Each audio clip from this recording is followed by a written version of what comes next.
Mother speaks. You should brush your teeth every day. Don't eat junk food. Help out around the house. And don't go see that movie, Weird Science. It's an appalling film. It's all about these two horrible boys who invent this lovely, beautiful woman and make her do all sorts of terrible things. No wonder they call it weird. It is. Universal Pictures presents Weird Science, written and directed by John Hughes. Rated PG-13. Some material may be inappropriate for children under 13. Starts Friday at select theaters. It's not polite to interrupt. From my heart and from my hand, why don't people understand my intentions? Welcome back to the show, everybody. Welcome back. I'm very excited for this movie. You've been waiting for this movie for a while. I've been waiting for this movie for a while. I've been waiting for this movie a while. Yes, indeed. Oh, my Return goodness. to John Hughes. It's been a while. Yeah. Well, everybody out there listening, let's just jump right back in. My name's Pete. And I'm Scott. And these are the movies that made us gay. Yes. Yes. What do we got? We returned to John Hughes. Yes. We had a dear friend of ours back on the show. We've had you on for both Batman movies, Batman Forever and Batman Robin. Batman Robin, mind you, episode 50. We're almost at 150. Yeah. So we got you back almost 100 episodes later. Dylan Hay Chapman, very good friend of ours. It's great to see you. Welcome it's been a while. To the show. It's so glad. I am so glad to be back. It's so good to be back. It is glad to be back. It is glad to be back. It is glad to have you back. Thank you.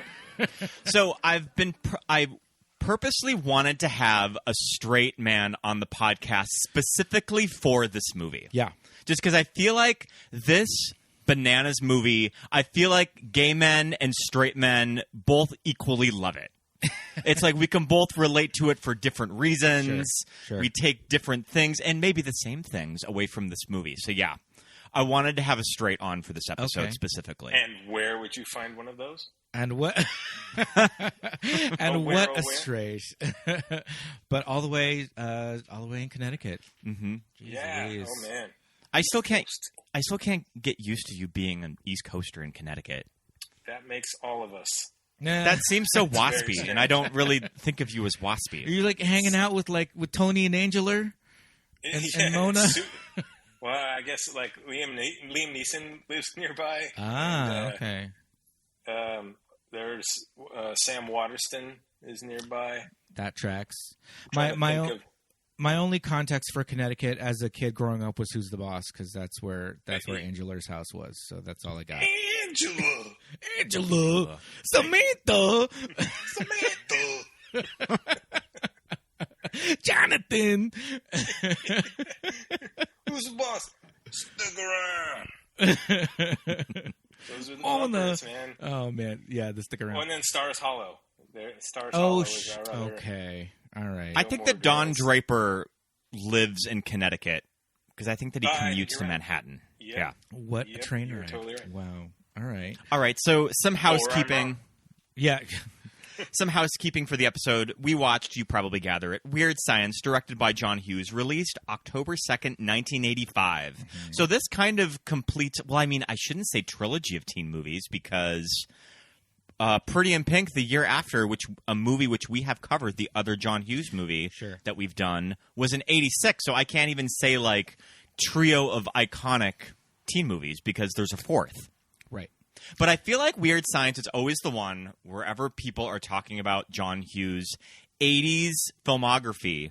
I mean, he directed this movie. He didn't direct all of his movies. No. And I feel like everyone is always like, and then there's Weird Science. That just sort of lives on its own little crazy island.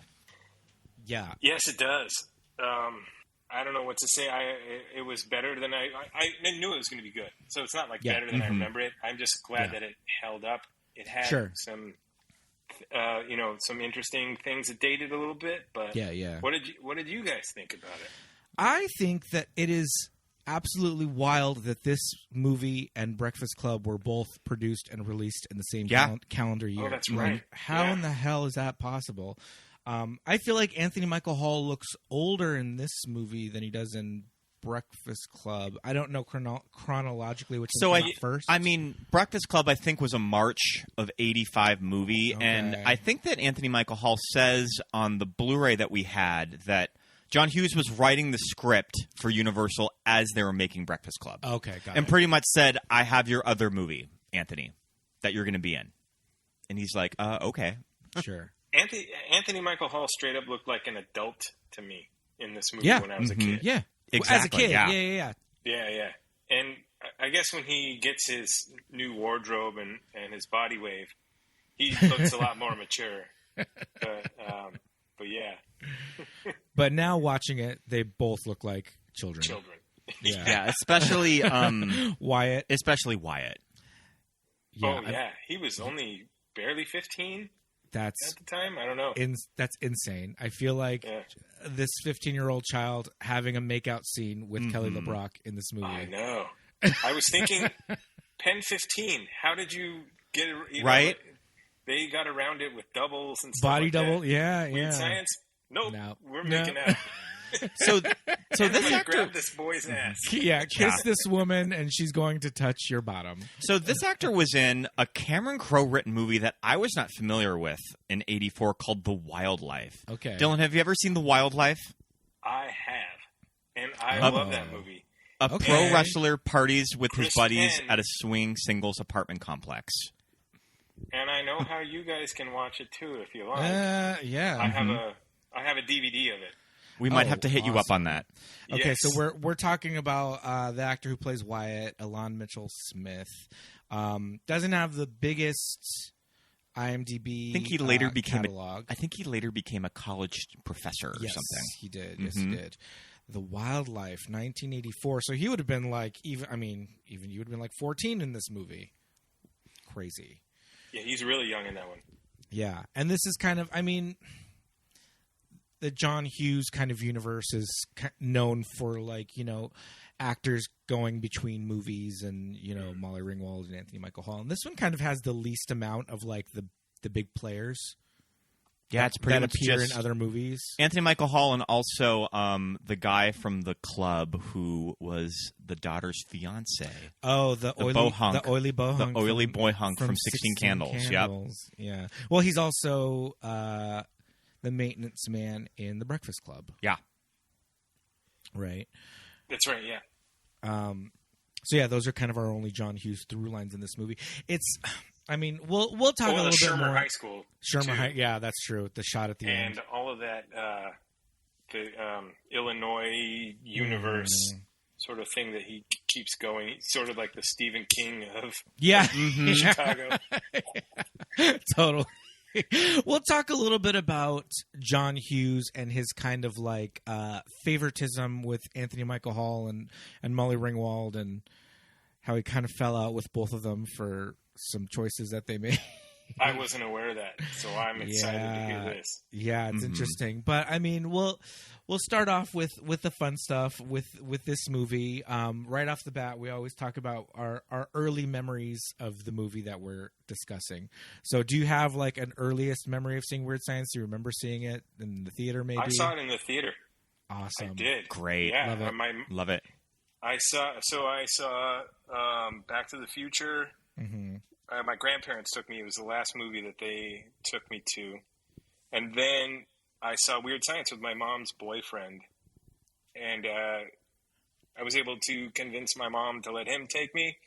But I guess I was almost 11. Yeah. But I was very into the trailer with the non-Bill Paxton voice saying, "Hi, dudes."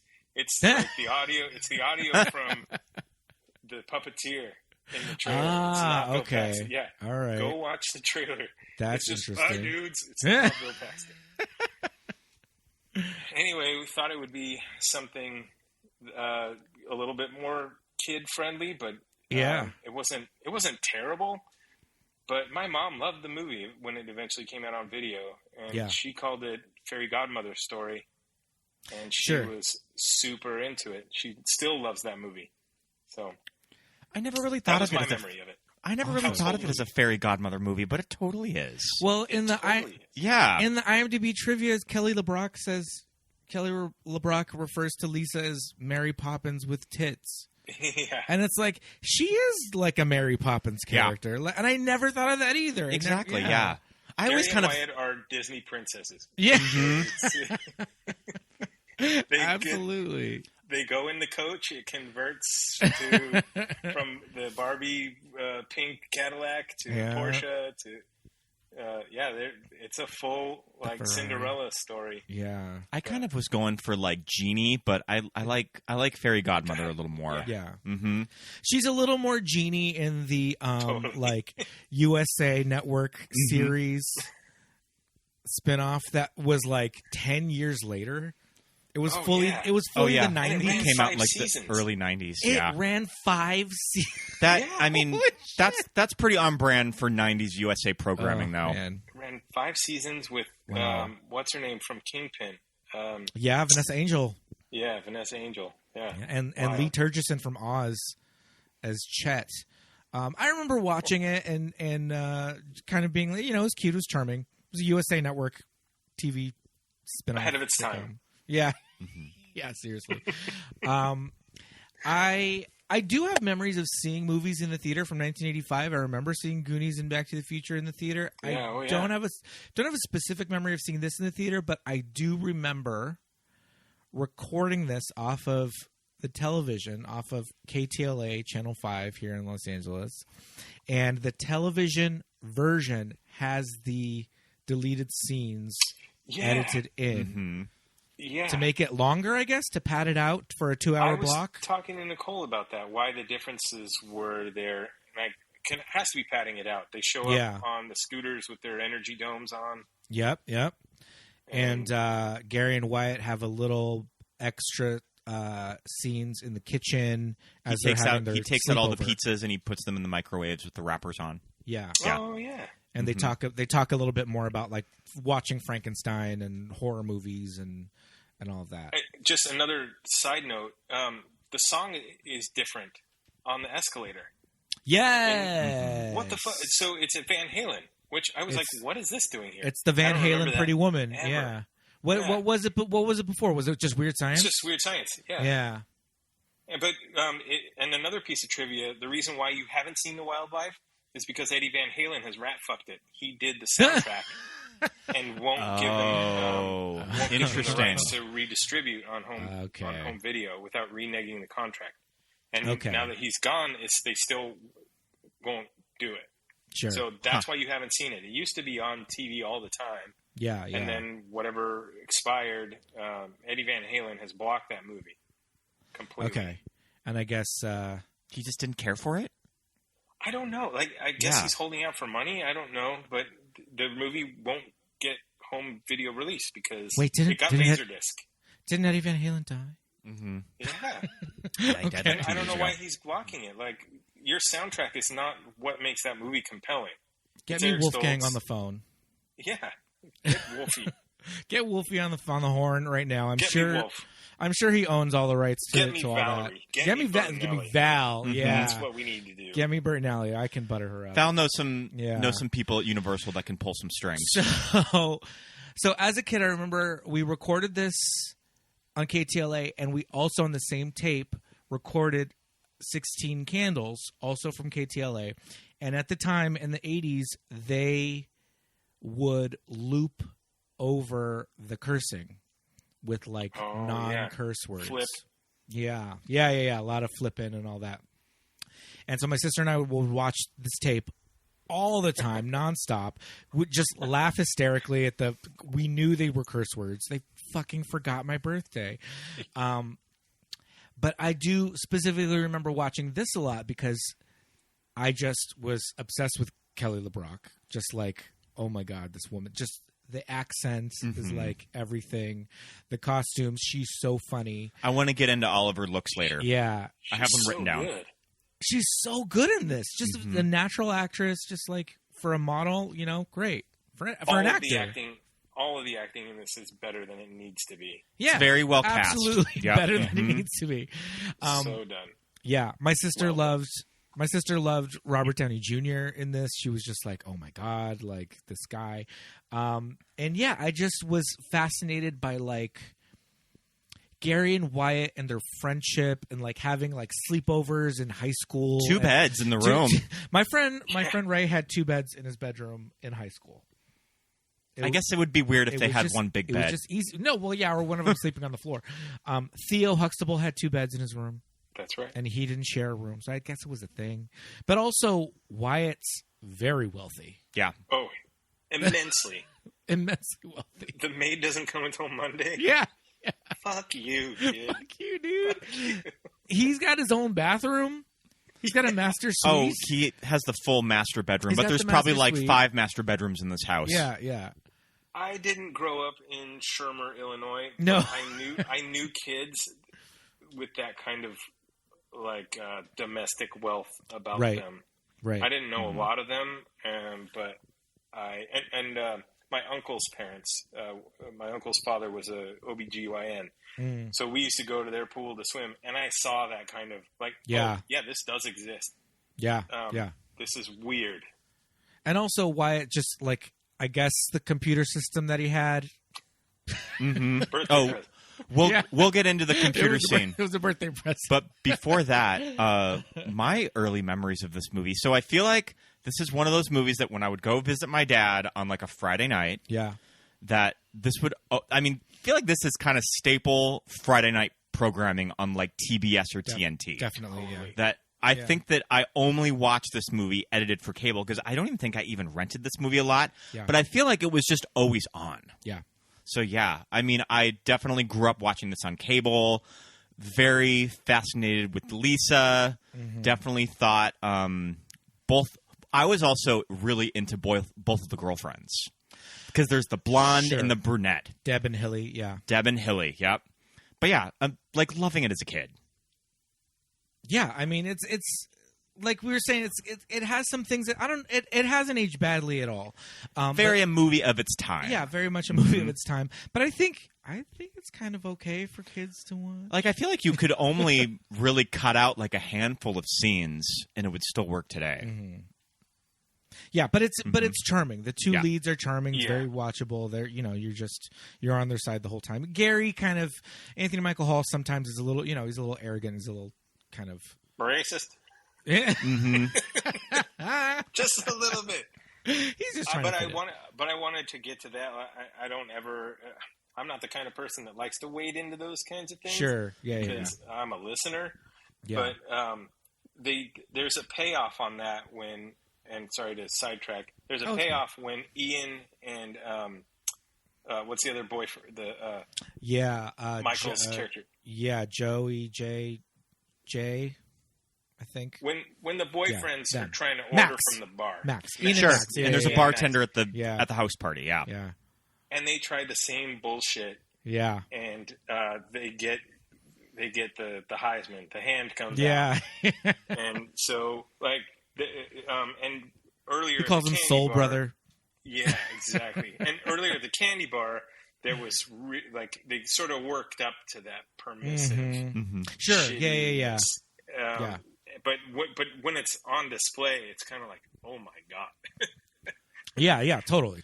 Well, especially probably when they shot that scene at the bar, I think they just told Anthony to improv, and that all just came on the spot. Oh. Had to be. There's just so much. I wonder what they shot versus what they ended up in the edit. They kept, yeah, because there's so many good moments. Just like when Wyatt's trying to smoke and like he's just too fucking exhausted to even take. That's my favorite shot in the whole movie. Is when he's just can't even handle it when they're listening to the blues. The candy bar is wild because it's like it's diverse. It's like it's a black bar, but there's more than just like black people in there. There's like a lot of different like races in there, but it just seems like a tough, heavy kind of like cool certain level of like these two white boys are kind of definitely in over their head, but it's an interesting kind of setup. Yeah. But we've got the oily bohunk, and I think what he calls Gary, he calls him a Malacca.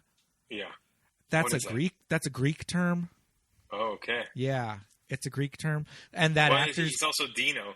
So. Yeah, yeah. Then that actor's Greek, so it's like I think they were like and it's like Chicago. There's like a big Greek population. So I think they kind of were trying to bring in like working class, not all of these elements of Chicago that aren't exclusively Shermer upper white middle class. Yeah. where the signs don't catch fire. This is a good where the dogs don't end up on your ceiling. Oh man. So we do love some of the like classic John Hughes isms in this movie, like a gym class in high school having Olympic level gymnastics going. Yep, love it. Yeah. Speaking of like Shermer, Illinois. Yeah, obviously it's a wealthy district. They've got waivers, they've got insurance, they've got personal coaches, trainers. Yeah, trainers. Interesting for a high school movie. 2 scenes take place in the high school. Yeah. That's right. And both of them in the gym. Very interesting. That's all we get. Like Lisa never comes to school. Yeah. Really. Yeah. I mean, there's clearly like the end gag, but she's not like walking around the halls of the classroom. Yeah. So, okay, how familiar are you with like the title Weird Science and the EC Comics and all of that situation? I'm aware that it sort of takes its name from an old anthology style, which is, Back to the Future, the Strange Stories or whatever. Yeah, okay. Like that sort of same, I guess 1985 was perfect 50s nostalgia. Right. Yeah. So EC Comics, I think. Yeah, EC. Yeah. And Joel, the producer Joel Silver, because this is when Joel Silver was working for Universal, and I think that John Hughes would have had to have like a 3 or 4 film deal with Universal at the time, and he acquired the rights to Weird Science, and I think he just sort of gave the title to John Hughes, and this is what he came up with. But yeah, it was very kind of like you said, that 50s nostalgia for those directors at the time, because we had Weird Science, we had things like Amazing Stories, Tales from all the of Crypt. our high C commercials were doo-wop. Everybody was wearing penny loafers and pegging their pants. It was full on. I remember the 80s was just, what could we do? Like Ducky's hair. Yeah. There was just so much being pulled from that. Big zoot suity coats and totally. stuff like that. Yeah. We're going to get back to Ducky a little bit later on. But so we were looking at some of the posters on IMDb, and the international posters are amazing because it is La Mujer Explosiva. I definitely want to go. I definitely want to go see that one. Yeah. No, La Donna Explosiva, Lisa der Hell Wachensinen. So it's like, I'm just thinking Weird Science doesn't mean jack shit. And it didn't translate to other languages. Yeah. Yeah. How would that translate? Yeah. Maybe the song wouldn't make sense. Wait, the song is there. The song's there, yeah. I don't know. It's in the title, I'm assuming that Oingo Boingo composed and wrote this song for the movie, I think, right? No, I think it's on Dead Man's Party. Like it is on Dead Man's Party. But that Dead Man's Party came out, I think Dead Man's Party got a release after. Okay. So like maybe the song was stuck on it. I don't remember. Yeah. True. Because it's the last song on Weird Science is the last song on the record. Oh, okay. Oingo Boingo having that interesting film moment at the time too, because they like made an appearance in Back to School. Love it. Yeah. Oh my gosh. I am still one of my top 10 bands. So this movie, I can't tell you guys how many of the boxes this movie checks off for me. Just in terms of so I'm really excited to talk to you guys about it. It formed my whole teenage life. So, it's the last. The track is the last track on Dead Man's Party, and it's really as if they just stuck it on at the very end. There's also an extended dance mix on the remix CD. But yeah, I mean, this, like we were saying, this movie is just like, it's fascinating to kids. It's got all those elements that tick all those boxes when you're watching it. It just has that aspirational thing of just like they become cool. Like they just become cool. Like they walk through the door, and that that crested sports coat, Crayola like red sports coat.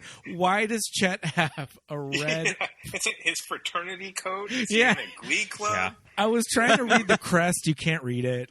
Yeah, it's horrible. Is that the jacket he wears when he gets paddled? Like, I don't know. And Wyatt. Gary picks that. Yeah, that's the one that he chooses. Yeah, I mean that's the only thing that fits him. I don't know. I mean, I guess it does feel like a very 80s idea of a woman teaching these two young boys to live their lives, like quite literally stepping out of a computer. We have to talk about that scene. Okay, so before we get too deep in it, I always try to ask Scott, give me a 2-sentence synopsis, real quick. What is this movie about? For the listeners who are under 35. Two teenage boys program a woman in their computer who appears in real life, has all of these wonderful outfit changes, and I think it just teaches them how to kind of, would you say, like, be free, live their lives. I don't know. Yeah. Okay. All right. Good. Love it. Perfect synopsis. She kind of teaches them valuable life lessons of becoming a young man. Well, okay, so we get Gary and Wyatt, and they're these two boys that set up at the beginning. They're super unpopular. They get pantsed in gym class in front of all the girls, in front of gymnastics class. Get pantsed by 80s Robert Downey Jr. and Robbie Rusler from Nightmare on Elm Street 2, Freddy's Revenge. Yeah. Back on our show. Yeah. And, they're hanging out. They're having a sleepover. They're talking about how they have no friends, and they're watching. Is it Frankenstein or is it Bride of Frankenstein? I think it's Bride of Frankenstein. Yeah. I like that it's a colorized version. Also very 80s. Colorized Bride of Frankenstein. Thanks, Ted Turner. Yeah, exactly. Well, I'm assuming. Yeah. In the deleted extended scene when they're downstairs in the kitchen and they're like making the popcorn that is later on, it was hard to tell on the widescreen Blu-ray that we have, but I remember watching it on television on our VHS, and it must have been... Was it a pan and scan? Cropped differently. Oh. It had to have been a pan and scan because you could see the bowl. Gary's laying in bed, and he's got a bowl of popcorn like on his chest, and he's like thumbing through it, and it's all burnt. It's like completely black. I didn't and notice he's that. picking through it, and he like picks one piece up, That's and he why. puts it in his mouth. He picks up another piece and throws it down, and it's all but you can't see it in the. It's like the Pee-wee's Big Adventure. When we used to watch it on television, you could see the bike chain coming from the bottom of the bike as he's pulling it out of the thing. And I always thought that was a gag that Tim Burton left in on purpose until we got the DVD. And in the commentary, he's like, they just cropped it wrong for television. Mm-hmm. Yeah. He's like, that was not meant to be a joke. It was completely cropped wrong. Yeah, like it was from the edit tapes. From the raw, yeah. Interesting. Yeah. So, yeah, the scene earlier in the kitchen when they're making the burnt popcorn, and he shoves a stack of frozen pizzas in their plastic wrappers in the microwave and shuts it and turns on the microwave. I didn't even notice that. Yeah. But in that scene, they talk about the bride. He's like, why doesn't they should make Frankenstein a girl so he could have a girlfriend? Mm-hmm. And why it's like, oh, they do make a girl. It's in Bride of Frankenstein. So I'm like, well, which one are they watching? Because it looks like the footage that they show later on in the bedroom, I think it is Bride of Frankenstein. I like that shot of them watching the movie because it looks like Wyatt's fully sitting on his lap. Oh, well, this is also in the deleted scene. On the deleted scene, yeah. They're downstairs and they're on the couch, and Gary's laying on the couch and Wyatt's sitting on the floor. And the way it looks in the shot, it looks like Wyatt sitting in his lap. We'll post that on Instagram. Shag and Scoob. Yeah. Frightened. Yeah. Yeah, wow. The televised version is such a departure. I wish I could remember all the differences. I should have looked it up before we started. We have the new Arrow. The Arrow video, and they have both cuts. Mm-hmm. Oh. Mm-hmm. Genius. So we have to talk about this 80s interpretation of using a computer to air quote program something. To lawnmower man it yeah. into existence. Yeah. I mean, this system that Wyatt has a modem, but it has that 80s kind of modem where you put the handset of the phone I've done that too, guys. on it. Yeah. I've done that too. I do not remember that. That was a little bit before or maybe my high school just wasn't that sophisticated. I had a friend who would play chess. Okay. Literally, like the joke is even funnier for me. We could play chess. Yeah. And I was like, yeah, that's what my friend Nathan did. He put his phone on the thing and he played chess. And so that's how you would get a signal to go online, is with the dial tone and through the phone. Somebody figured out you could just put it straight into the cord and not have all the noise. But yeah, I think War Games shows Matthew Broderick using the same audio modem. Sure. Wow. 80s movies and just the relationship with technology changing. So interesting. I love it. Mm-hmm. Well, you can just scan a picture of Albert Einstein and a Playmate. Yeah. And then, machine learning. We have it now. I mean, it's basically a CAPTCHA. Yeah. Show me the parts that aren't boobies. Because I was going to say, it's like, okay, maybe the computer is recognizing that it's Albert Einstein and then finding files of who he is and saying, okay, he's smart, so make her smart. Yeah. But like where is it? Just type in Albert Einstein. Also that. But where is it getting this? Where is it getting the information from? Mm-hmm. It's learning. It's happening. It's right there. Real time. It's learning it. They've hacked into the mainframe. That's the thing, is this guy in this IT room, who is this guy? I'm assuming it's power, like it's the city's power source. Part uniformed security guard. Yeah. Part tech advisor. There's all kinds of reel-to-reel data going on, but he's also the power guy. Yeah, I don't know what his job is. Yeah. So the idea of, okay, we're going to make what Gary says, let's make a girl. When Wyatt says in his brain, he's like, okay, I'm going to make a computer simulation of like a personality of a woman that we can kind of talk to. Like he says, well, we can play chess with it, whatever. But then again, it's this early 80s idea of just like, I have a wireframe of like a 3-dimensional like body vector graphic. Where's all that coming from? He must have modeled it at some other time. Like, I don't know. They had their, what do you call it? He's got that Barbie doll body. Software. Oh, yeah. So that exists. Sure. Same with AI chatbots. That exists. Yeah, that exists. I just couldn't think. I couldn't stop thinking about how much of this actually exists now. Now, yeah, right. Yeah. But obviously somebody has spent time making a model that is customizable.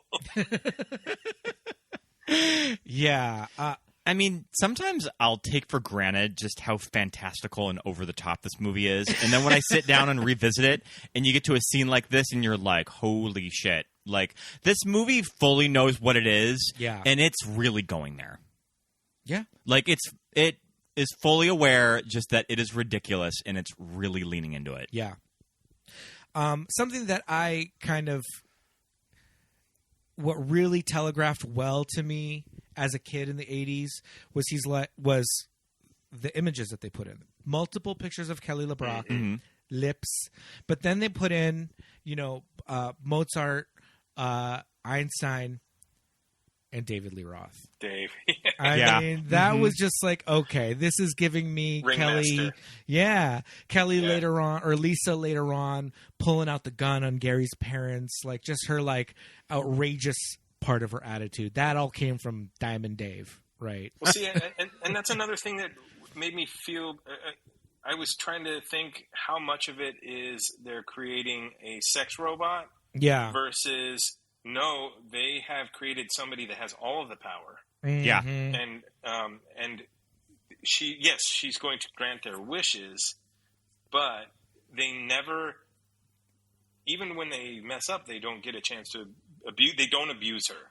Yeah. They do something stupid and they let her down. But I was surprised at how not creepy it was. True. Yeah. And very sure people that disagree with me, but and also, I mean, I would argue very female positive because I like that the two girlfriends, they're not really jealous of her; they're more kind of fascinated with her. Of like, how is she hanging out with these two boys? Yeah, like there's nothing ever like snarky about how they view Lisa, and also Lisa, they're scared of her. Yeah, they're intimidated and scared by her, as like we all would be. Yeah. They're smart. They're aware of how stupid their boyfriends are. Yeah. That at this point it's just a zero sum. Yeah. They don't even care anymore. Yeah. They're mature girls, obviously, better than. I almost want to. I know that it's pretty cliche, but I almost want to see a deleted scene where Kelly gives them a makeover. But what would she make them over to? They're already they're already pretty fierce girls from the 80s. More medals on their jackets. Oh my goodness! At the mall, everybody was like Michael Jackson level. The amount of pins, buttons, pin work, chains. Wyatt, when they go to the mall and they're like white and gray ensembles and they get the slushy thrown on them, Wyatt's wearing like a vest over a jacket, over a sweater, over a button-down shirt. Yeah, I wanted those clothes. I mean, shit. But I would have felt weird dressing at that sort of level of. But I wanted it. I wanted all that. Oh yeah, I definitely their clothes almost they were a little too over the top, almost like when the Griswolds went like clothes shopping in Rome. Yeah, and they come out of. It's definitely like 80s movies informing fashion of the 80s. Movies the movies at the time informing fashion in the 80s. And also, this costume designer is Marilyn Vance. We were just talking about Marilyn Vance on our Pretty Woman episode. And she worked on all of these early John Hughes movies. All right. But I guess just the badges and medals didn't catch on, but everything else, we picked it up. Yeah. The girls were wearing a lot of plaids. Yeah. Which there is a girl at the party wearing Marty McFly's gingham shirt. Oh. Which I don't know if I've told you, my 5th grade school picture, I'm wearing that shirt from Mervyn's that Marty wears. Oh my God. That was fall 85. I'm wearing that shirt and I got screenshots of the girl wearing it. Wow. Yeah, so I don't know if it was just floating around in the costume departments or right. Can you imagine what it was actually Michael J. Fox's shirt? Both Universal movies. Yes. They could be. Great. Yes. I was telling Scott, I remember there was a time when you would pass by Wyatt's house on the Universal Backlot tour. It's no longer part of the tour anymore. And you were saying it's around where the Great Outdoors house is, where their giant pond is whenever they need to do like a water scene. Yeah. So that exterior was on the backlot? On the backlot. I mean, they because they had to do all that shit. They fuck up that house, so it would have had to have been a set. Flying the piano out the... I just didn't realize that they... is it the back of the house that's there?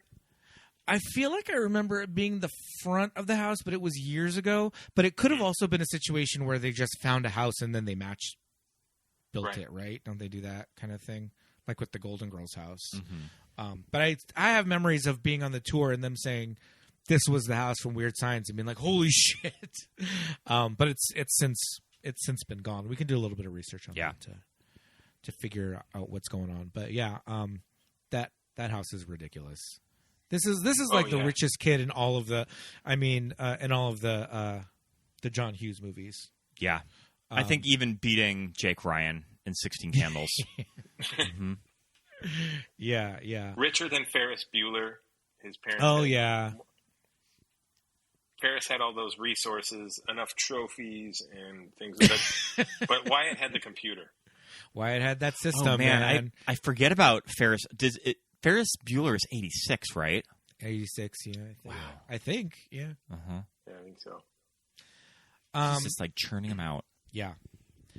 So that first scene of Lisa, I love what they do in the bathroom, and they keep this in the bathroom. In Wyatt's in his ensuite, there's like these really cool lights in his shower. There's a light in his shower. Yeah. There's the pink light behind Lisa. There's like a green one later on. Like it's just fun. It just looks good. Mm-hmm. Makes good no sense. Filmmaking. Yeah, it's production value. Yeah.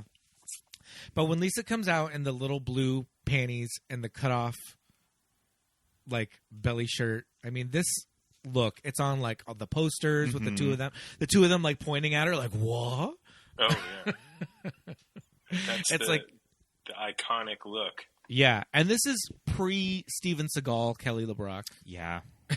So I was reading that Kelly LaBrock was pretty low down on the list of actresses or models that were going to be Lisa. Okay. I was reading that model Kelly Emberg, who was the girlfriend of Rod Stewart, was cast as Lisa, but left production due to creative differences, and LaBrock was hired as the replacement. We were watching the DVD, and they said that Robin Wright, I guess, was considered for Lisa. I don't think that would have worked at all. They said she booked a soap opera and couldn't do the movie. And also Sharon Stone was very close. Oh, wow. To being cast as Lisa. I knew Demi Moore was close, too. Right. That would have been strange. That would have been kind of strange. I feel like Robin Wright would have been so young. Yeah. She would have been closer to the boys' age. She would have worked as one of the girls, as one of the girlfriends. Yeah. But I like the idea. Must have got One Crazy Summer for her consolation prize. Oh, yeah. I love One Crazy Summer.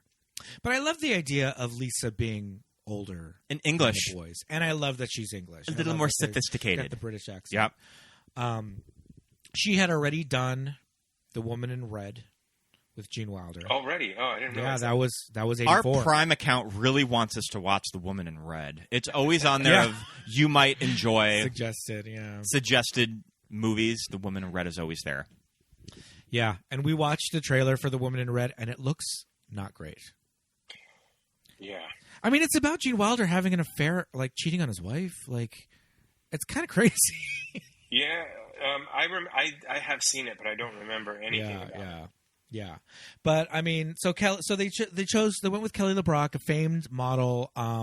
You may remember her if you are a certain age from, I want to say, what was the shampoo she Pantene did? Pro V. Pantene Pro V. It won't happen overnight, but it will happen. And I mean, she was also famously "Don't Hate Me Because I'm Beautiful." Oh yeah, right. That was one of the. That wasn't Pantene. I think that was makeup or skincare. Maybelline or something. Yeah, but she was "Don't Hate Me Because I'm Beautiful," and then she was for the longest time for the Pantene Pro V. It won't happen overnight, but it will happen. In that Kelly LaBrock voice. From the first day, I saw a difference. And every day my hair looked fuller and shinier. The ends didn't split or look frizzy. No, it didn't happen overnight, but it did happen. You'll see. Pantene shampoos and conditioners. Serious care for beautiful hair. She seemed like such an adult to me. Yes. And now she still seems... She's hotter to me now than she was when I was a kid, but I don't know what that's a function of. But wow, she's fantastic. Gary says to his parents, he refers to her as a 23-year-old woman. Yeah, I think she's probably 25. Yeah, she did that. Yeah. But still, even so, like you were saying, as kids watching this, Anthony Michael Hall to us seemed like an adult. Teenagers as a kid, when you're a child, teenagers seem like grown-ups, and actual grown-ups are all the same age. Right? Yes. So, I mean, to me, she Gary's could... parents. Yeah, to me, she could have been, 38. But, she's probably, like you said, she's probably about 25 in this movie. And then when you rewatch it, you're just like, oh, man, Anthony Michael Hall is like, tall, but still a child. Mm-hmm. I was noticing all of the layers that they put them in just because probably on film these two teenage boys just really read as children, so they just had to put layers upon layers of when they're in the mall. Yeah. Just so they might look a little older on film. Yeah. Well, Ilan, you do get to see that Ilan is pretty fit. Yeah. He studied ballet. Oh, okay. He was. He had studied ballet for years, so okay. he was. That makes more sense. That makes more sense. Sure. Because he's in his dance belt. For God's sakes, would you cover yourself? Okay. So, I love that scene. Well, before we get there, the whole like, there's this like through line of them wanting to shower with a woman, and to me to me as a young kid, I was just like, yeah, showering with a lady. I guess that sounds like real sexy, right? And then they're like showering with her, and she's like taking a shower, and they cut down, and they're both wearing like their jeans, or Wyatt's like in like socks, very like and they're just staring. Yeah, because you can't possibly participate. With this 23-year-old woman. But yeah, this is when, they go out and they have their first night out on the town. Okay, so outfit number 1, I have them in my notes. All right. So this is when they go to the candy bar. When they go to the candy bar. This is the 80s prom dress look. This is the fuchsia, that really shiny fuchsia. Have like a bow on her ass, like kind of a thing. Total serve. I love this look. Yep. She's a robot. That's true. They make her look like metal, like sort of not it's fully like a shiny, human yet. It's I feel like they did that on purpose as a little bit of a metaphor, but no, you're right. Yeah, that totally tracks because it's very like body con, so it's like form fitting, and it's got the cuffs on her heels are metallic. Yeah, all her jewelry's metallic. Oh man, that's great. I love it. She's a droid. Yeah, I mean, we kind of referenced it, but the jersey and panty look, like, super iconic of when you get the opening shot of her in the bathroom door. The blue panties. That goes without saying, like, super iconic. So this is, like, the second. This is the second look, yeah. This is the second change, When Gary and Wyatt walk through the door and they change from their, like, nerdy outfits to their, like, cool guy outfits, I mean, that was when, even for me as a child, I was like... These two were kind of making me feel some type of way. And Anthony Michael Hall historically had played like these geeky characters all this time, Like he had never really been like suave. Like he never got to be cute. Yeah. He was always a dork. Yeah. And in this movie, like you said, with this body wave, this hair was like, as a kid in the 80s, Gary's hair when he became cool, that was a fucking cool haircut, man. Totally. I was like, that was a cool ass haircut, and like, I just thought that's why I watched this movie. I was like, oh man, I remember thinking Wyatt was really cute. Yeah, when I was young. Yeah, and Wyatt is shirtless and in panties in a lot of this movie. Yep. So yeah, like you said, this is their first night out on the town with Lisa, and they don't immediately decide like let's bone her. They go in the shower. They kind of chicken out in the shower. So they're like, okay, well, let's just go out and do something. And then they end up Gary at least gets so drunk that he just passes out. And then Wyatt, this is when they have their big like makeout scene where they actually make out fully on camera. No body 3 doubles. times I counted, I think. Yeah. 3 lingering shots, yeah. Very pan-European style of kissing. I know it well. From the French.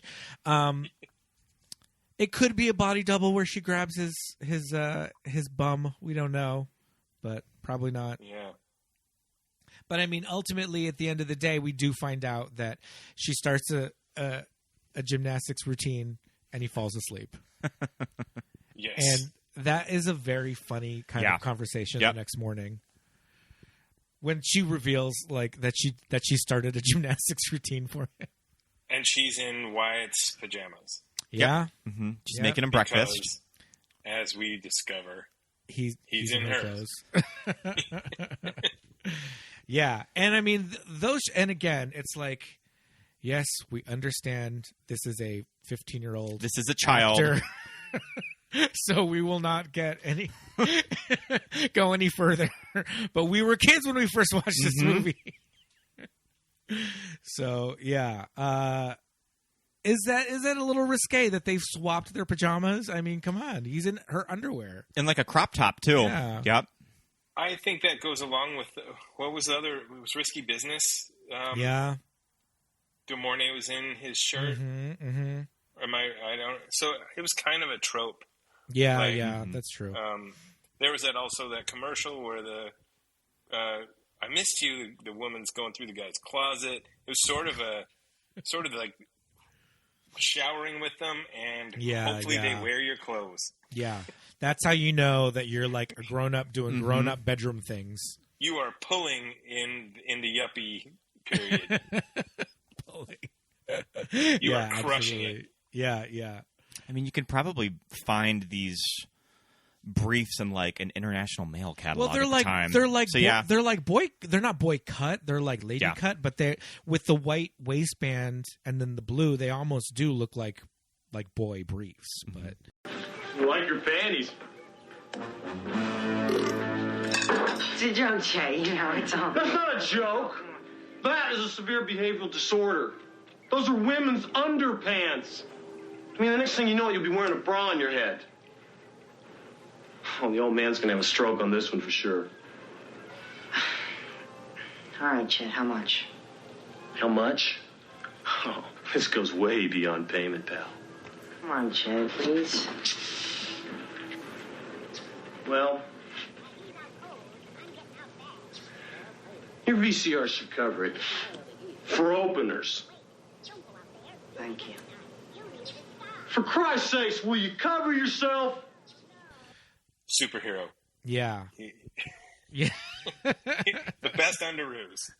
That's absolutely. What they are. He's a child. They're underoos. Yeah, he's a kid. They're underoos. Come on. This exchange with Bill Paxton.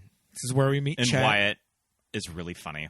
Yeah. I mean, so Bill, just like knocks this role out of the park. It's so good. When Bill Paxton grabs the cup of coffee and he's just about to take a sip and he stops and looks at it and looks at Wyatt and goes, "You spit in this?" Scott laughed so hard. Yeah, he is so good. Like every single one of his instincts, everything he does is because you only get to hear him like say a couple lines in Terminator. Yeah. He's got some little bit parts here and there, but like he can play a character seriously. When he first I don't mean to jump ahead, but when he first sees the missile, he has like 9 reactions in that like 5 seconds. And same with the coffee. Like he's just doing a little bit of acting, schmacting, little tiny things, but he makes so much happen. Yeah. The movie's better for it. It figures that he booked Aliens like the year after this came out because I'm sure that the casting like person on Aliens was just like, do I have somebody for this role? Have you seen Weird Science? Yeah. I was obsessed with his flat top in this movie. It's a very interesting looking flat top when you look at it now. Because the sides are long. Mm-hmm. Yeah, it's sort of... the sides are long and slicked back, but then it's a flat top on top. Is that how... It's sort of concaved. Yeah. Is that how flat tops used to be cut? Like, back in the day? I don't know. I don't know. I don't know. It's a little they like probably old man. got all his hair up and then cut it into place. Yeah. Just to day. make it stand up. Yeah, seriously. Weird. Flat as possible. Yeah. So Lisa takes them to the mall. Yeah, we have to talk about the mall because her next look is the mall look is the denim jacket with leather and fringe, and there's like a denim yoke on the skirt. Yeah, which I love. I think it's one of my favorite dresses that she wears. The jacket's almost like a vest situation, like over, like a denim vest over a leather jacket, but it's like all put together. And you don't get a reveal of the skirt until she walks out. Yes, of the mall. That's right. Yeah. When the Chevy turns into a Porsche, and you can see that Wyatt doesn't fit in it anymore. Yeah, no, which the details are so good. Like he's stuck. Yeah. Inside the seat. It's a 2-seater. Yeah. Okay. So the dweebs in this movie that come up on the scooters. And they're and they're kind of like lined up in the mall, and Ian and Max kind of like slap them as they're like running out. At the time, I thought they were the same like dweebs from 16 Candles, but there's no John Cusack Yeah, just the one guy. Mm-hmm. The one guy. So there is one of the guys. Yeah, he's in it, right? Yeah, okay. Because I was like, I knew there was somebody in there. But I kind of got that they were in the deleted scene when they do come up on the scooters. They say we're Wyatt's friends. Mm-hmm. Yeah. So I'm like, did Wyatt and Gary, were they intended to have like friends, like just be friends with like these geeky kids? Maybe it was stuff that they filmed and they just cut just to tighten up the movie a little bit. Yeah. I always thought that it was Wyatt's severely nerd friends. Yeah. And like Gary is sort of his other friend that doesn't fit in with them. He's more trying to get Wyatt to do stuff. Yeah. Sort of the bad influence, you know? Yeah. Like those guys don't want to be popular. They're kind of happy being friends with each other and doing their shit. But Gary's just like, no, fuck this. I'm not hanging out with those weenies. Like we gotta get in with these babes. These dames. As he calls it, those two dames. He's the one that he talks about girls with. Yeah. And the other ones he talks about computers with. Even though there is a girl in the group. There is a girl, yeah. And she's cute. So, yeah, she's totally cute. She's totally cute. She's got like good hair. That bothered me. Yeah. She looks she looks like she could be popular, but she's hanging out with the dweebs the whole time. But yeah, this is when you see that like Ian and Max are really like tormenting these guys. Like they pants them at school. They fully drop an entire Slurpee. They drop like an icy on them in the mall. Yep. It would have been an icy because it's the mall. You're right. Mm-hmm. And yeah, I love when Deb and Hilly are just like, should we break up with them? They're like, well, no. If we do, then what are we going to do? Like, we got nothing. Really tired of their shit or whatever. Yeah. Robert Downey Jr. also in the 80s, like, you couldn't cast Robert Downey Jr. as either Gary or Wyatt just because Robert Downey Jr. just has a face like a high school like tormentor almost. That totally. you wouldn't buy him as one of the leads of this movie. Yeah. Like he's too cool. Yeah. You wouldn't buy him as relatable and your sort of vehicle for your audience member. No way. Not until he was 50. Yeah, seriously. I mean, we mentioned at the top of the show, but Robert Rusler has a big gay following with the Nightmare movie. So he's kind of a big actor with like gay horror fans. Mm-hmm. Is he wearing that crazy hand like leather cuff situation in the mall or just at the party? Do you know what I'm talking about? I think it's just at the party. I don't know. Yeah, I don't remember. You know what I'm talking about, right? I think it's just at the party. Yeah, but that thing I was fascinated with, whatever it was. There's like a metal like ring on it, and then like leather things that come out. It's not a glove. It's crazy. I want it. Buy it for me. I mean, I may just be making this up, but I want to say that we saw at a Q&A for that Nightmare on Elm doc that he and Robert Downey Jr. were roommates at the time, I think. And I think that's how he ended up reading for Nightmare was that Robert was going in and he went with him. Okay. I may be just making up that story. I don't know. It was the last day of shooting for Weird Science. And Robert drove him to the audition. All right. Oh, okay. He booked it. All right. Sure. Right. So they were best pals. I'm trying to find that ring thing. I can't find it. Yeah, right. But it's interesting that like Ian and Max, they're kind of more interested in just like hanging out with each other and goofing off. Yeah. Like they're kind of like Deb and Hilly are their girlfriends. They're kind of like they're cooler counterparts. Mm-hmm. Yeah, right, but it's what they could be if they're corrupted. Mm-hmm. Yeah, seriously. But just kind of just as dorky. But I'm just saying they're less interested in hanging out. They have girlfriends. They have the life that Gary and Wyatt want, or that mostly Gary wants. But like they don't even give a shit about the girls. They just kind of want to goof off with each other and like then they see. So then when they do see Lisa and they ditch the girls, walk the wrong way up an escalator to chase her. Like, what is their end game? Like, we're both gonna get this girl and just like Eiffel Tower her. Like, I think that they were gonna Eiffel Tower. I think that was the plan. Another French technique. Hey, hello. Those frogs, they know what's up. Sorry, French listeners. I always found that interesting that the two of them were just like, we have to get this girl. Like, let's go find her together. And and that's sort of a new concept for, 10-year-old kids watching. Yeah. This movie. Like, oh, more than one? Yeah. Okay. But I get, it would have been the same with Gary and Wyatt somehow. Yeah, true. Yeah. So, I don't know. But to me, in my head, I was just like, well, she's just so pretty that boys just are chasing her and are obsessed with her, and it doesn't matter that they both want. I don't know. I just justified it in my head as a kid, so it wasn't too like it didn't warp me any more than any of the other concepts in this movie. But I loved when when they do chase her out of the mall and they get in the tiny Porsche. She's just like, we're having a party. You can look up Wyatt in the school directory. Mm-hmm. Yeah. And I was like, thinking, do they have that? Yeah. God, I hope they don't have that. Is that a thing? Everybody's Nobody phone number and calls me. address? Yeah. I mean, I guess it makes sense. Yeah. 80s having a school directory. Yeah. I love that shot of Wyatt like crammed in the back seat. Yeah. When they pull up. It just doesn't fit. And their clothes have Slurpee stains all over them. They're like all pink now. Maybe they go to a private school, or it's like some sort of really privileged. I don't know what. I guess Shermer High would be a city school, but a little bit more fancy. Because but I went to private school. We didn't have a directory.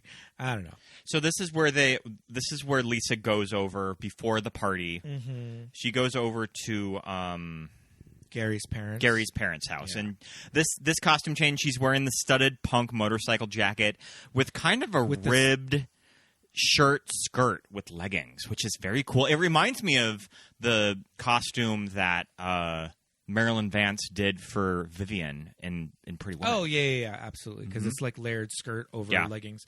The jacket that she's wearing has like an Ace of Spades situation on the back, like studded. It's not studded like biker studs. It's just like dangly things. It's crazy. It's really good. And the way she's sort of crammed in with her feet up on the coffee table. Yeah. Mm-hmm. It really, it shows the whole costume. Yeah. Sitting there. And the fact that Dad stays just pissed instead of he's so pissed. I think this is Kelly's best scene of the entire movie. The fact that it starts off with her behind the bar, just like helping herself to like a beer. And she just walks over and sits down, just like so casual. In their rumpus room? Yeah. Seriously. It's got to be a converted garage or something. Yeah, well, like one wall was like cinder blocks. And then one wall was like wood paneling. So I'm like, I guess it's the basement. Yeah, this rumpus room.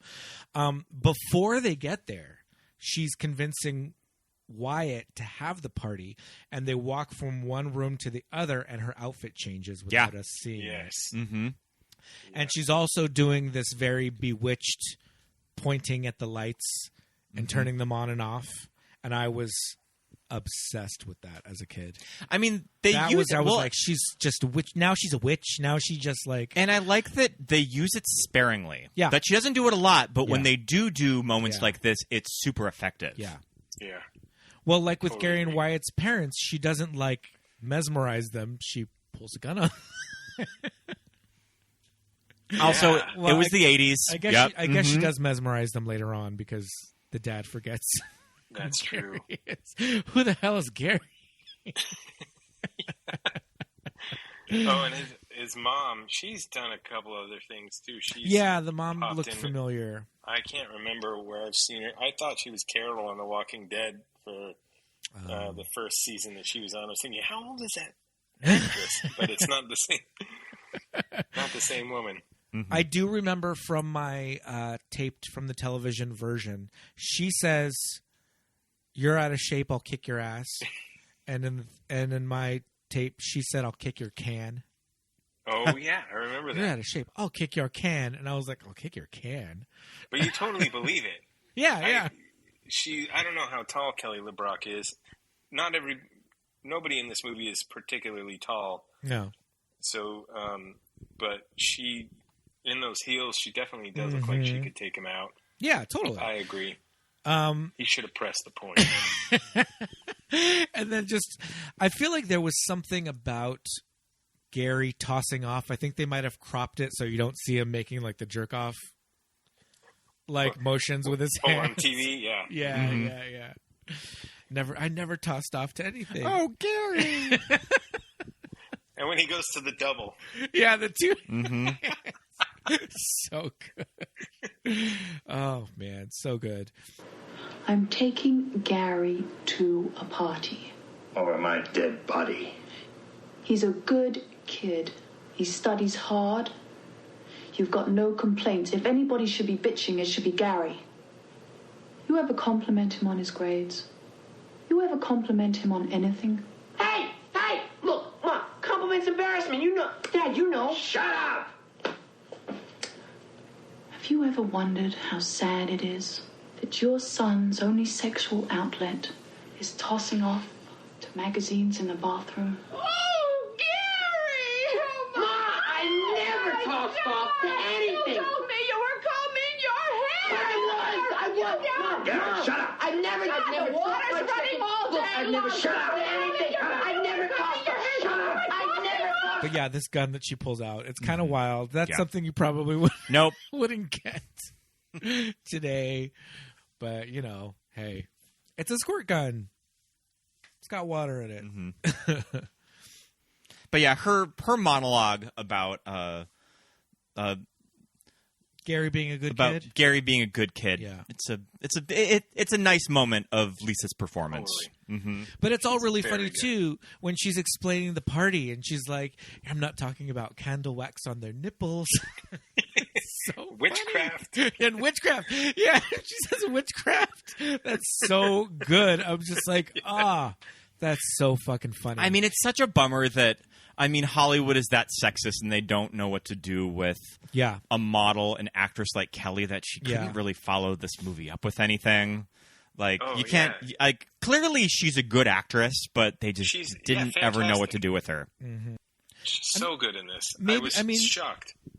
Yeah, how much it stands up. Maybe after she got married to Steven Seagal, she was like, "All right, man." What was her movie? Now I can retire. What was her movie with Steven Seagal? It was. Gosh, I don't know. We're gonna have to look that one up. Get me out of here. Hard to Kill. Oh, okay. She's in Hard to Kill. Interesting.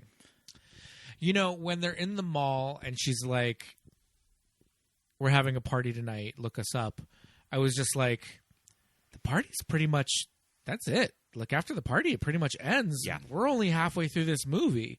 But the party's There's a lot of business happening at this party. Going on at the party. Yeah. Yeah. There's a lot going on. Her party look is a silver sparkling leopard print party dress.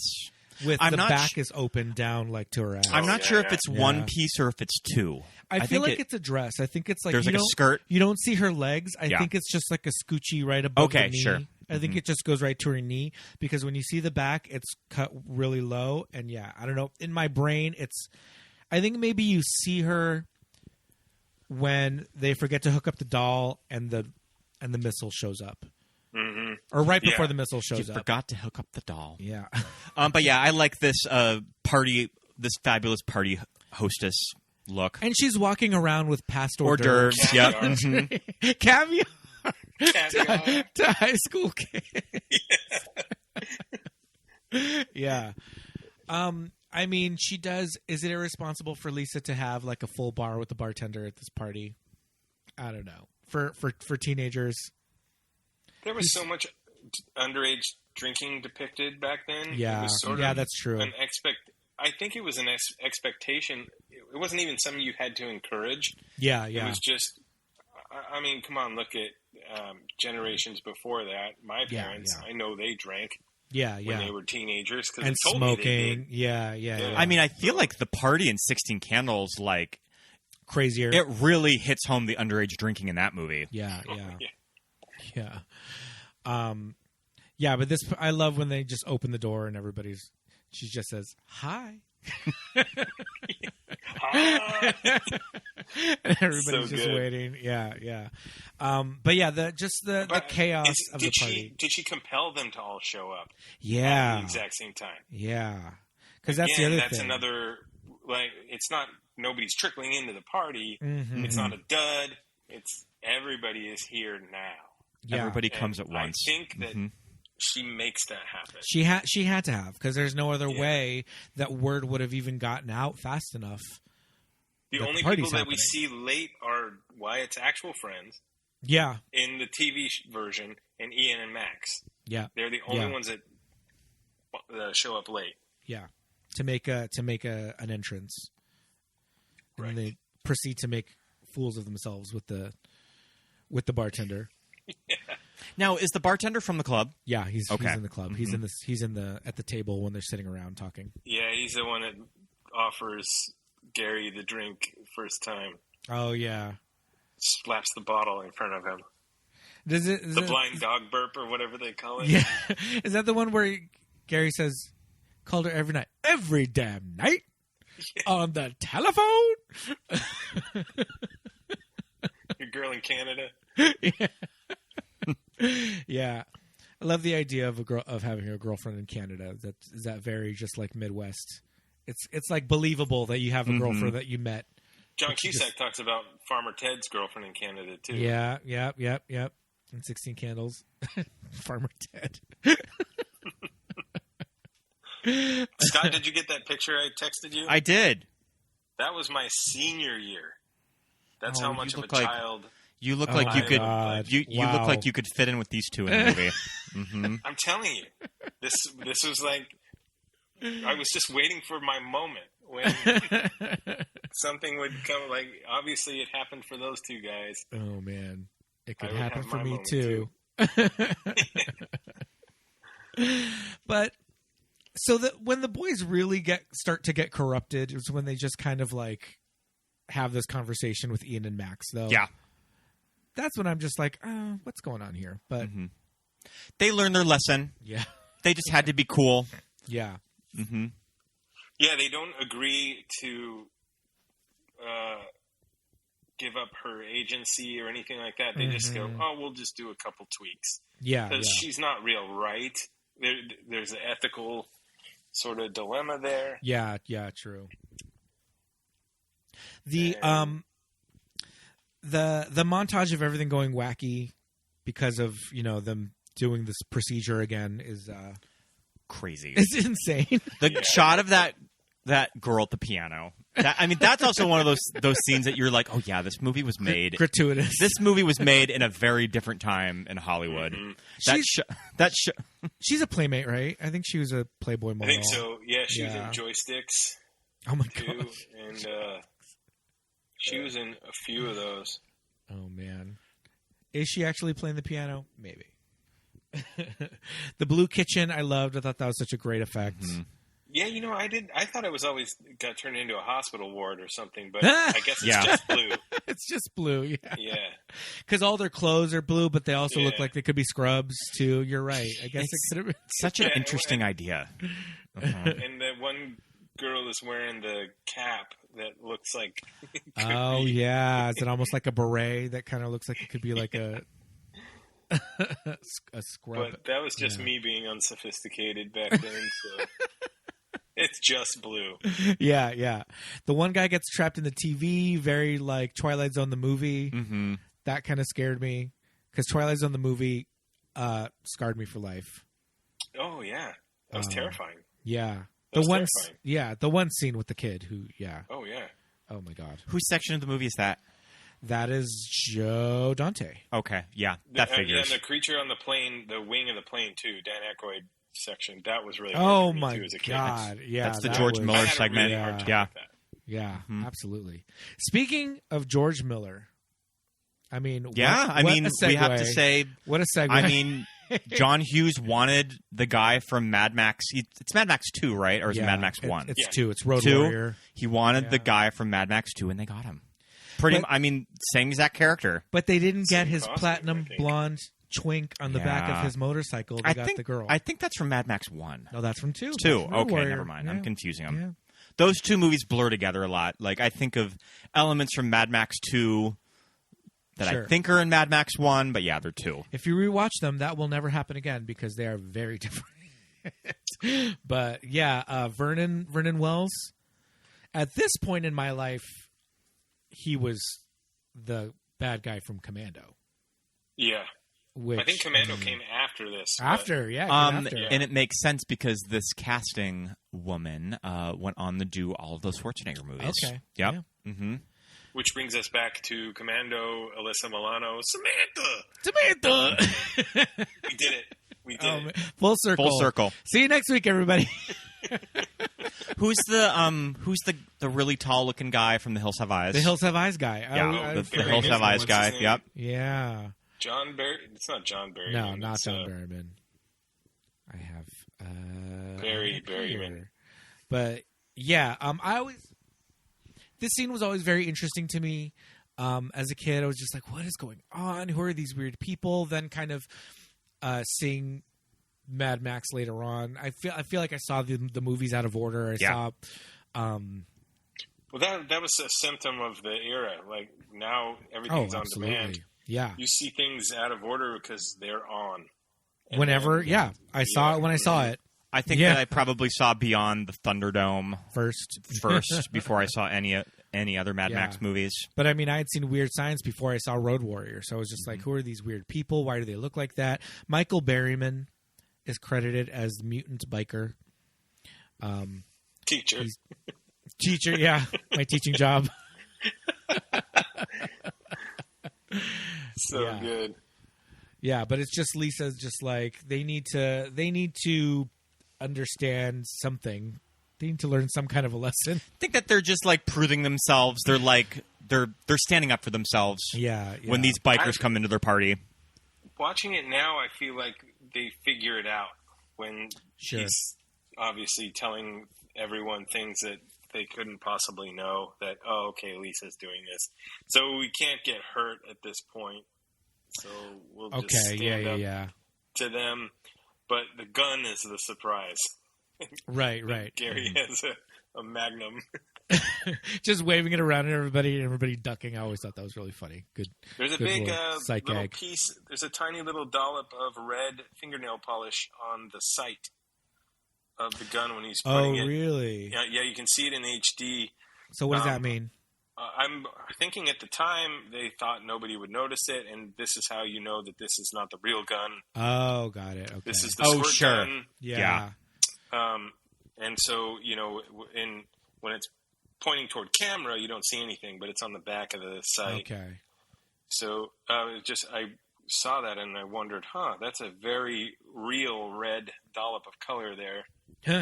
So. Yeah. Okay. That's interesting. I remember, like I said, I remember Vernon Wells from Commando. That, side note, Commando is fucking wild. Yeah. Commando's off the hook. It's insane. I need to rewatch it. Insane. Commando is almost like if you were to make a parody of an 80s action movie, you would get Commando. It's McBain. It is McBain level of disregard for human life. Arnold deadlifting these trees at the beginning. Yeah. It's ridiculous. It's still great though. It's got Radon Chong and the Sherman Oaks Galleria. What else do you need? It's got my name in it. What's the matter, Dylan? Pushing too many pencils? There's a whole... What's the matter, Dylan? Dylan. Yeah, Dylan. I'm never used to hearing my name growing up as a kid. Sure. Okay. Yeah. It was pretty rare at the time. Yeah. And then, until 90210 came out. Exactly. Carl Weathers. Mm-hmm. Yeah. Then everything changed for me. Oh man. But also speaking of names in Commando, Schwarzenegger's character's name is John Matrix. And it was at that time where they're just like, sure, this clearly Austrian immigrant can be a U.S. Special Forces. Yeah. Why not? He can be anything. career U.S. military special forces agent. Why not? It's sort of a divergence where I'm impressed with how good the acting and directing is with Weird Science, and then blockbusters were the opposite of that. Right. Scripts were terrible. Didn't care, yeah. It didn't have to be that. And I feel like John Hughes sort of went that direction eventually. Like, the scripts were getting poorer because they didn't have to be good. Yeah. They were just getting a tentpole summer thing. Yeah, but, yeah. Well, like you said, a lot of like the acting in this movie, the comedy, some of it's better than it needs to be. Yeah. Like, Kelly LaBrock is way better than she needs to be. Like, it's so, Oh, yeah. I mean, do you think just at the time that John Hughes was that big that when all of these actors showed up, they were kind of like, we can't phone in these performances for John when he's directing this movie? Yeah, possibly. Mm-hmm. So talked a little bit about it at the beginning. I guess the story goes that Anthony Michael Hall turned down Ducky. What? And, wow. Yeah, because he just thought, I did that with Farmer Ted a year and a half ago. Oh, man. Wow. So I'm just not going to do this.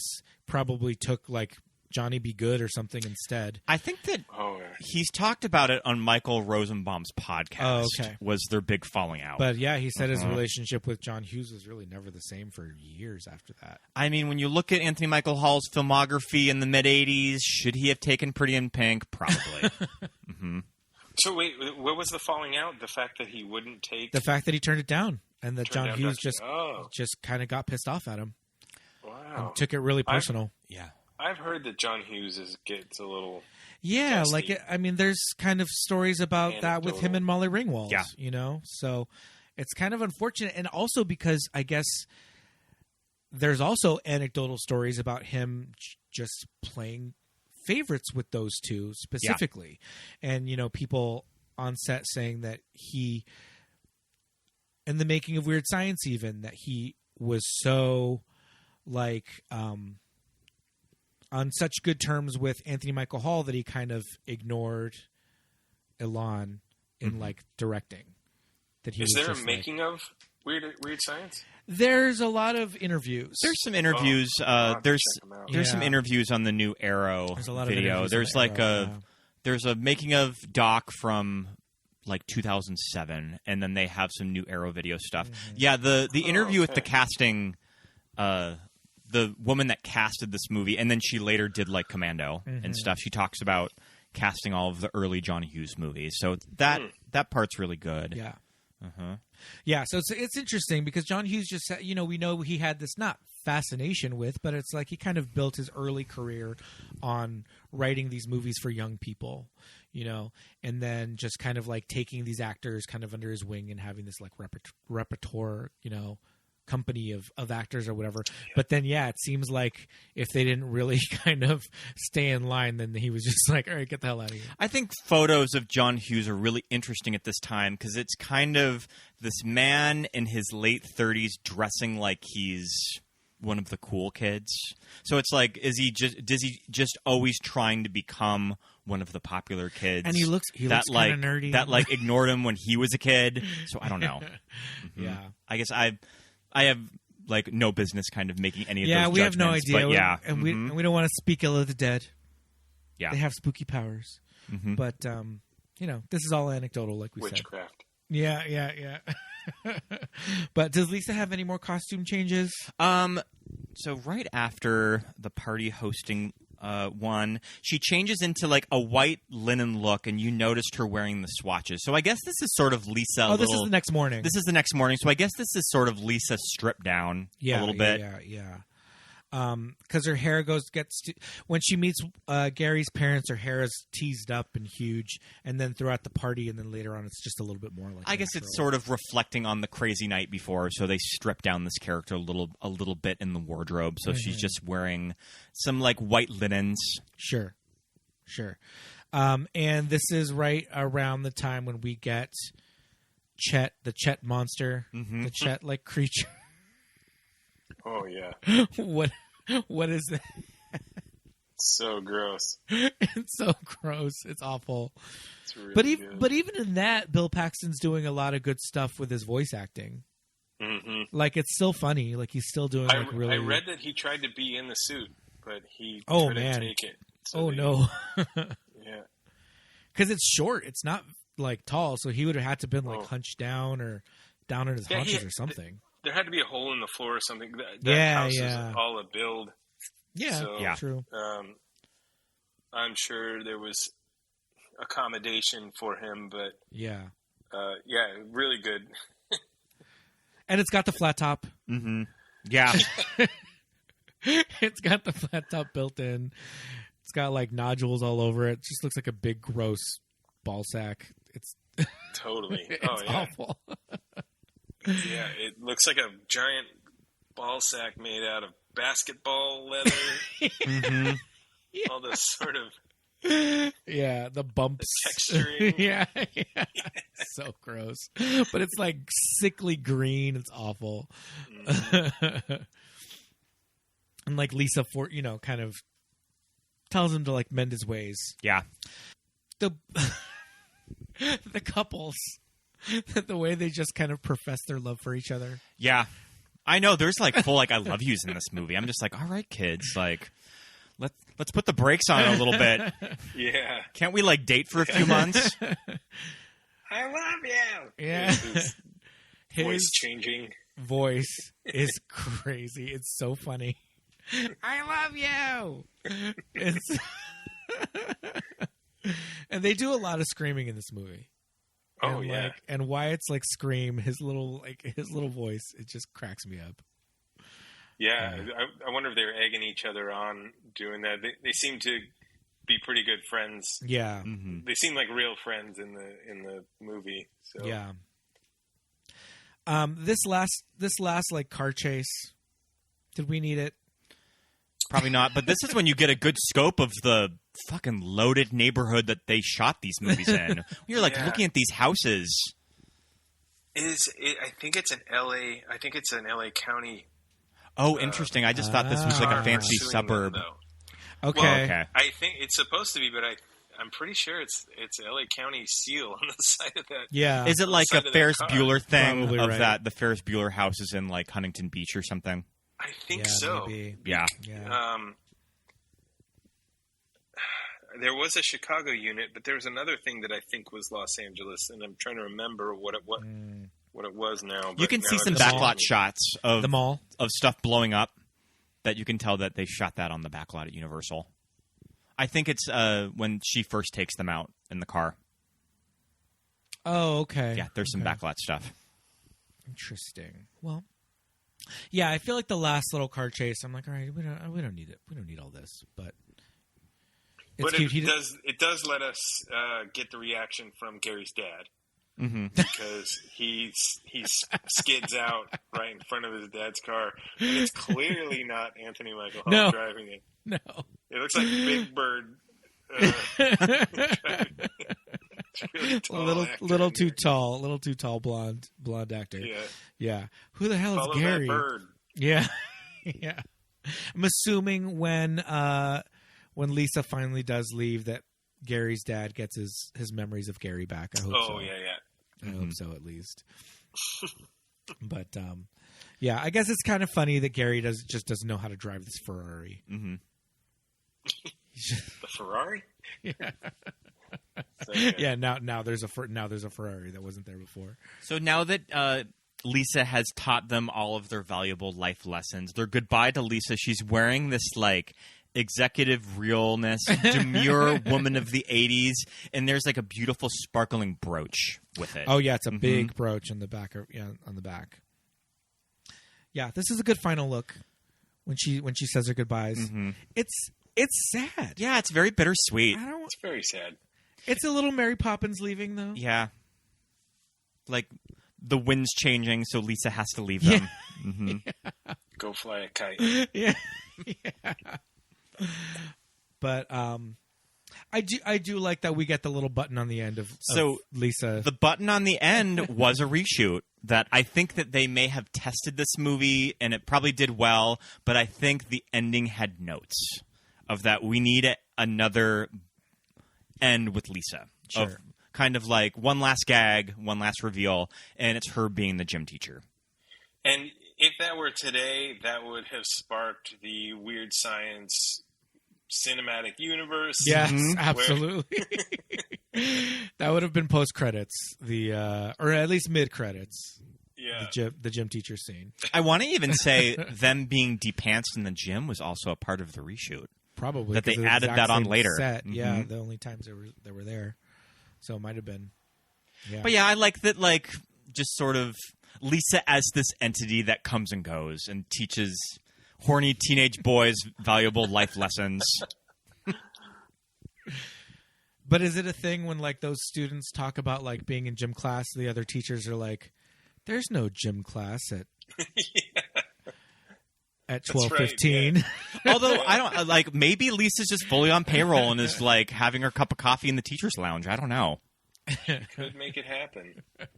There's no reason to think that her power is gone and she has to just disappear into the void. Yeah, she's an entity now. Mm-hmm. I mean, that's what's fun about this movie is that it's so crazy that I guess that anything's possible with Lisa around. Yeah. So you don't really question the logic of a lot of this stuff. Yeah, totally. I do love now this like Marry Poppins idea that I've been introduced to. I'm like, all right, I'm gonna go with that from now on. That Lisa's there to like teach these boys and all the other boys of Shermer High School some life lessons about showering with older women.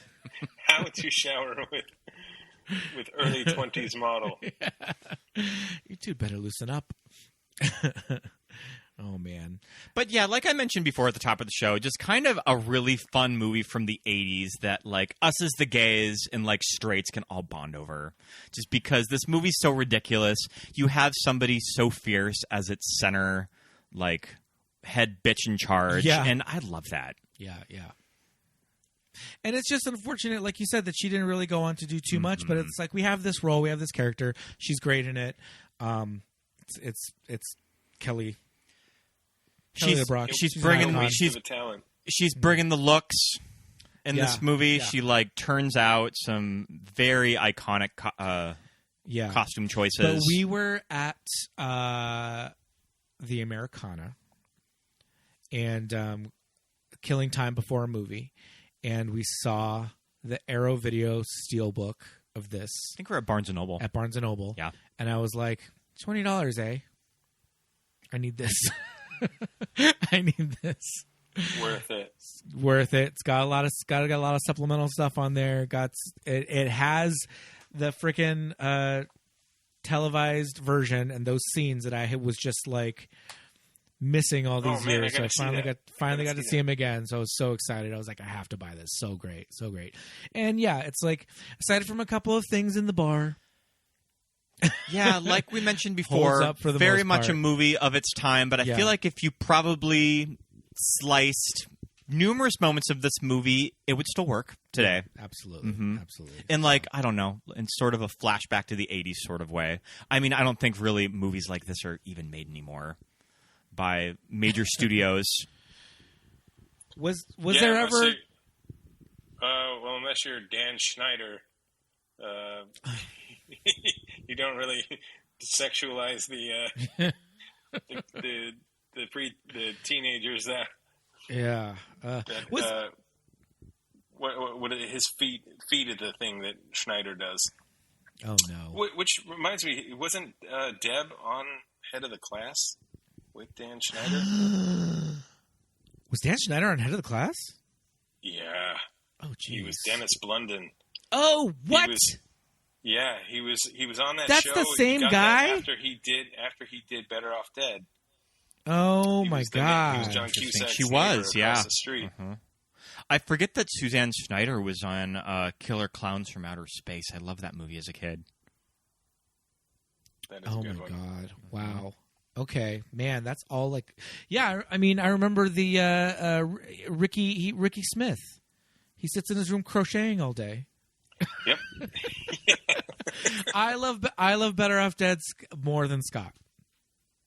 Yeah. I can watch it anytime. Scott can. I still love Better Off Dead. Skip it. I just had to pick up trashy women. Badger, the younger brother. Oh man, the mom is great. David Ogden Stier is great. I Want My $2. Come on, it's a classic. That house is in Glendale, by the way. Oh, okay. All right. I did a Kodak infomercial there back in like '98, and we shot there for 2 days. And the second day, the kid told me that this was the house from Better Off Dead, and I freaked the fuck out. It was my second day. It was my third day there, or second day shooting, and he told his parents were freaking out, and I was like, "Wow, man, your parents are kind of pissed." And he said, "Yeah, we've had filming here before." And I just said, "What was it?" He said, "Better Off Dead." And I had a moment. Like, I walked out, turned around, looked at the house. I saw where his Camaro was sitting in the driveway. I freaked out. That was one of the best days of my life. You immediately got a newspaper and threw it through the glass in the garage window. Yeah, I was throwing oranges at the stop sign or whatever. Oh man! Next stop, Dodger Stadium. I need to revisit it. Yeah, great movie. You should revisit it. Oh man! Well, I mean, Weird Science, man. Such It a holds fun up. movie. It's still pretty funny. Yeah, and like we mentioned before, very moments that were of the time of making a comedy of the '80s. But I mean, so don't at us. Yeah. But yeah, great movie. Dylan, gird yourself. Yeah. But thank you so much for coming on, man. This was really fun. Keep up with you. Yeah, this was fun. Yeah, Thanks, guys. This is one of my favorite movies. Oh, love it. Growing up, and I still enjoy it. So, yeah. Sweet. We just watched it last night. Or this morning. No, we watched it this morning. This was a pretty... Holds up. Fresh in our brain. Revisit it to recording the episode. Yeah. But, I mean, you've had several Batman episodes. We've now got Weird Science under our belt, so we... Always invitations open for another movie, so come on back. Where did you fall on the new Batman? Did you like it? Oh, I loved it. Yeah, I thought it was a lot of fun, too. I thought it was great. Robert Pattinson can do anything. He can play a weirdo character. He can play a handsome man. He can play Bruce Wayne and Batman. He can do whatever he wants. Yeah, totally. I don't complain when I see him in things, ever. He's great. Agreed. Go watch Batman, everybody. Pete walked out to use the bathroom in like the best scene of the entire movie. It was the scene at the funeral where you see the car like crash into the funeral. Yes, that was good. Pattinson's great. I loved it. More, please. And I'm sure there's going to be more. Brand new franchise. Until we have you on again, man, thank you so much for coming on, and we're going to say goodbye. See you later. For the recording. So, good night. Au revoir. Bye, Dylan. Yeah. So, yeah. Au revoir, Pee-wee.